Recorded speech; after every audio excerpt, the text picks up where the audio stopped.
નમસ્કાર દર્શક મિત્રો, અમારી યુટ્યુબ ચેનલમાં એક નવા વિડીયોની સાથે તમારું હાર્દિક સ્વાગત છે. તો મિત્રો, પીજીવીસીએલના એક્ઝામના હવે થોડાક જ દિવસો બાકી હોય તો તેમના માટે આ વિડીયો સ્પેશિયલ બનાવવામાં આવેલ છે. તો મિત્રો, આ વિડીયો જરૂરથી જુઓ, કારણ કે પરીક્ષામાં આમાંથી પણ પ્રશ્ન તમને પૂછાઈ શકે છે. તો મિત્રો, વિડીયો શરૂ કરતાં પહેલાં તમે હજુ સુધી અમારી ચેનલને સબસ્ક્રાઈબ નથી કરી તો અમારી ચેનલને જરૂરથી સબસ્ક્રાઈબ કરી લો, કારણ કે અમારી ચેનલમાં ઇલેક્ટ્રિકને લગતા વિડીયો બનાવવામાં આવે છે જે તમને ખૂબ જ ઉપયોગી થઈ શકે છે. તો ચાલો મિત્રો, આપણે વિડીયો શરૂ કરીએ. તો મિત્રો, આપણે 1 થી 18 પ્રશ્નો છે તે આપણે આગળના વિડીયોમાં બનાવેલા છે, જે તમે અમારી ચેનલમાં જઈને તે વિડીયો પણ તમે જોઈ શકો છો. તો મિત્રો, આજે આપણે ઇલેક્ટ્રોનિકના વિશેના પ્રશ્નો છે તેના વિશે આપણે અભ્યાસ કરીશું. તો 19 નંબરનો પ્રશ્ન છે કે ઇલેક્ટ્રિકલ હીટરના હીટિંગ કોઇલ માટે કયા મટીરિયલ્સનો ઉપયોગ થાય છે? તો મિત્રો, ઇલેક્ટ્રિકલ જે હીટર છે તેના માટે હીટિંગ માટે કોઇલ જે હોય છે તેમાં કયા મટીરિયલ્સનો ઉપયોગ કરવામાં આવે છે? તો મિત્રો, અહીંયા તેના 4 ઓપ્શન છે: એ કોપર, બી નિક્રોમ, સી સિલ્વર કે ડી પિત્તળ. તો મિત્રો, તેમાં સાચો જવાબ આવે છે, જવાબ બી આવે છે કે નિક્રોમના બનાવેલા હોય છે. પછી મિત્રો, 20 નંબરનો પ્રશ્ન છે કે એક્સ તરીકે ચિહ્નિત થયેલ ભાગ શું સૂચવે છે? તો એક્સ તરીકે જે ભાગ છે તે શું સૂચવે છે? તો મિત્રો, તમે જોઈ શકો છો, અહીંયા આપણે એક્સ અહીંયા આપેલું છે, તો તે ભાગ છે તે શું સૂચવે છે? તો મિત્રો, અહીંયા તેના પણ 4 ઓપ્શન આપેલા છે. તો તેમાં પણ મિત્રો સાચો જવાબ આવે છે એ કે બાઉલ રિફ્લેક્ટરનું તે ચિહ્નિત થયેલ છે. તો તેમાં જવાબ મિત્રો આપણે એ આવે છે કે એક્સ તરીકે ચિહ્નિત થયેલ ભાગ છે તે બાઉલ રિફ્લેક્ટરનો છે.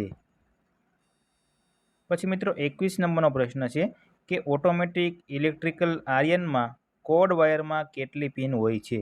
તો મિત્રો, ઓટોમેટિક જે ઇલેક્ટ્રિકલ આયર્નમાં કોડ વાયરમાં કેટલી પિન હોય છે? તો મિત્રો, 21 નંબરના પ્રશ્નમાં જવાબ સી આવે છે કે 3 પિન હોય છે.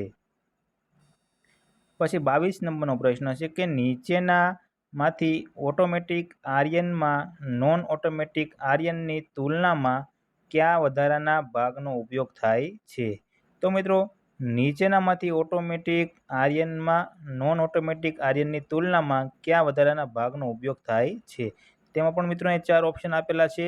તો 22 નંબરના પ્રશ્નમાં જવાબ આપણે ડી આવે છે, થર્મોસ્ટેટ. તો મિત્રો, 22 નંબરમાં જવાબ ડી આવે છે, થર્મોસ્ટેટ. પછી 23 નંબરનો પ્રશ્ન છે કે ઓટોમેટિક ઇલેક્ટ્રિક આયર્નમાં થર્મોસ્ટેટનું કાર્ય શું છે? તો મિત્રો, ઓટોમેટિક જે ઇલેક્ટ્રિકલ આયર્ન છે તેમાં થર્મોસ્ટેટનું કાર્ય શું છે? તો તેમાં જવાબ મિત્રો આપણે 23 નંબરમાં આવે છે, એ જવાબ આવે છે કે તે તાપમાનને છે તે નિયંત્રિત કરવાનું કાર્ય કરે છે, થર્મોસ્ટેટ. પછી મિત્રો, 24 નંબરનો પ્રશ્ન છે કે ફૂડ મિક્સરની સ્પીડ રેન્જ કેટલી હોય છે? તો મિત્રો, ફૂડ મિક્સરની સ્પીડ રેન્જ કેટલી હોય છે? તો મિત્રો, 24 નંબરના પ્રશ્નમાં જવાબ આપણે ડી આવે છે, 3000 થી 14000 આરપીએમની હોય છે. ફૂડ મિક્સરની સ્પીડ રેન્જ છે તે 3000 થી 14000 આરપીએમની હોય છે. તો તેમાં જવાબ મિત્રો આપણે 24 નંબરમાં ડી જવાબ આવે છે. પછી 25 નંબરનો પ્રશ્ન છે કે ફૂડ મિક્સરમાં કોડ વાયરના ઇન્સ્યુલેશન રેઝિસ્ટન્સનું ન્યૂનતમ મૂલ્ય કેટલું છે?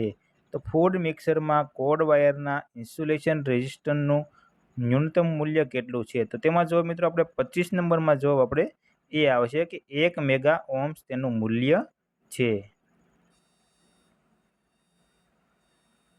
પછી 26 નંબરનો પ્રશ્ન છે કે ફૂડ મિક્સરમાં રોટરી સ્વિચનું કાર્ય શું છે? તો મિત્રો, ફૂડ મિક્સર છે તેમાં રોટરી સ્વિચ વાપરવામાં આવે છે, તો તેનું કાર્ય શું છે? તો રોટરી સ્વિચનું કાર્ય છે તેમાં મિત્રો આપણે જવાબ 26 નંબરમાં ડી જવાબ આવે છે કે તે સ્પીડ સિલેક્શનનું કાર્ય કરે છે. પછી 27 નંબરનો પ્રશ્ન છે કે સીલિંગ ફેનમાં કેટલા વાઇન્ડિંગ્સ હોય છે? તો મિત્રો, આપણે જે સીલિંગ ફેન ઘરમાં વાપરવામાં આવે છે તેમાં કેટલા વાઇન્ડિંગ્સ હોય છે?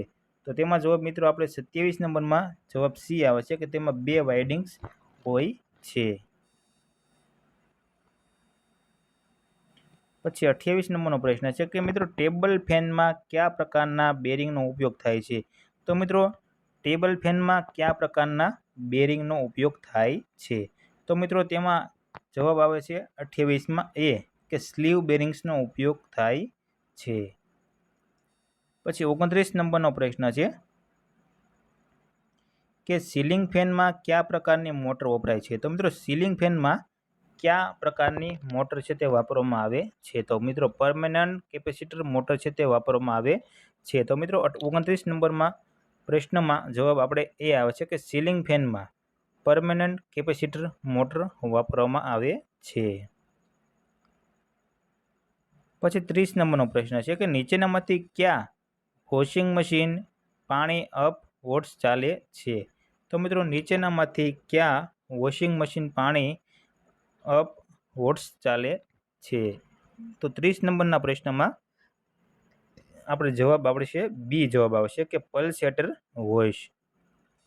પછી 31 નંબરનો પ્રશ્ન છે કે નીચેનામાંથી કોણ કર્વ આકારની ડિસ્ક સાથે કયા પ્રકારનું વોશિંગ મશીન સજ્જ છે? તો નીચેનામાંથી કોણ કર્વ આકારની ડિસ્ક સાથે કયા પ્રકારનું વોશિંગ મશીન સજ્જ છે? તો 31 નંબરના પ્રશ્નમાં જવાબ આપણે મિત્રો સી આવે છે કે પલ્સેટર વોશ. પછી 32 નંબરનો પ્રશ્ન છે કે નીચેનામાંથી ગેંગ ટાઈપ ઇલેક્ટ્રિકલ બેલ કઈ વિદ્યુતની અસરથી કામ કરે છે? તો મિત્રો નીચેનામાંથી ગેંગ ટાઈપ ઇલેક્ટ્રિકલ બેલ કઈ વિદ્યુત અસરથી કામ કરે છે? તો તેમાં જવાબ મિત્રો આપણે બી આવે છે કે ચુંબકીય અસરથી ઇલેક્ટ્રિકલ બેલ છે તે કામ કરે છે. પછી 33 નંબરનો પ્રશ્ન છે કે એન્યોસિટર પેનલમાં કયા ઉપકરણનો ઉપયોગ થાય છે? તો તેમાં જવાબ મિત્રો આપણે આવશે કે એનાઉન્સેટરમાં પેનલમાં કયા ઉપકરણનો ઉપયોગ થાય છે? તો મિત્રો આમાં તેમાં 4 ઓપ્શન છે. એ બઝર, બી એલઈડી, સી હૂટર કે ડી લાઉડ સ્પીકર. તો એનાઉન્સેટરમાં મિત્રો તેમાં જવાબ મિત્રો આપણે 33 નંબરમાં આવશે એ કે બઝરનો ઉપયોગ કરવામાં આવે છે. તો મિત્રો આપણે આજે 33 નંબરના પ્રશ્ન સુધી આપણે અભ્યાસ કરીશું. તો મિત્રો તેના અહીંયા જવાબ બધા જ અહીંયા આપેલા છે 19 થી 33 સુધીના, જે તમે જોઈ શકો છો કે આના જવાબ બધા અહીંયા આપેલા છે 19 થી 33 નંબરના. અને મિત્રો તમારે જો તમે હજુ સુધી અમારી ચેનલમાં સબસ્ક્રાઈબ નથી કરી તો અમારી ચેનલ જરૂરથી સબસ્ક્રાઈબ કરી લો અને વિડીયોને મિત્રો લાઇક કરવાનું ભૂલતા નહીં. જો મિત્રો તમે ઇલેક્ટ્રિકલ આસિસ્ટન્ટની પરીક્ષાની તૈયારી કરી રહ્યા હોય તો તમે જરૂરથી ચેનલને સબસ્ક્રાઈબ કરજો. અને મિત્રો જો તમે અમારા વોટ્સએપ ગ્રુપમાં જોઈન નથી થયા તો તેની લિંક પણ તમને ડિસ્ક્રિપ્શનમાંથી તેની લિંક પણ મળી જશે અને ટેલિગ્રામની લિંક પણ તમને મળી જશે, જેમાંથી તમે જોઈન્ટ પણ થઈ શકો છો.